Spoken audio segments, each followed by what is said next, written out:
ازدواجی زندگی ہماری زندگی کا ایک اہم حصہ ہے جو ہمیں جذباتی سکون فراہم کرتا ہے، لیکن کچھ رویے ہمارے اس خوشگوار تعلق کو نقصان پہنچا سکتے ہیں۔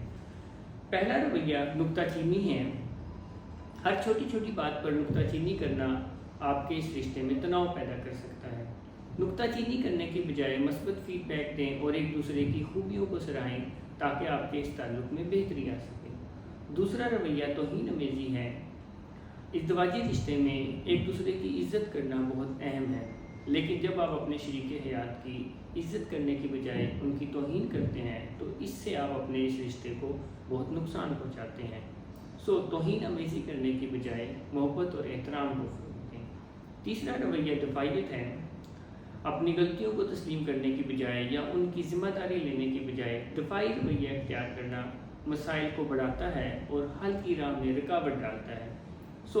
اپنی غلطیوں کی ذمہ داری لینی چاہیے اور ایک دوسرے کی بات کو سمجھنے کی کوشش کرنی چاہیے۔ چوتھا رویہ پتھر کا ہو جانا ہے۔ جب کسی بھی ازدواجی رشتے میں یہ تین رویے آتے ہیں، توہین آمیزی، نکتہ چینی اور دفاعیت، تو یہ چوتھے رویے کو دعوت دیتے ہیں جو کہ پتھر کا ہو جانا ہے، جس میں آپ لڑائی جھگڑے کو اوائڈ کرنے کے لیے خاموشی اختیار کر لیتے ہیں، مگر اصل میں آپ اپنے ازدواجی رشتے کو اوائڈ کر رہے ہوتے ہیں۔ خاموشی اختیار کرنے کی بجائے مثبت بات چیت جاری رکھیں۔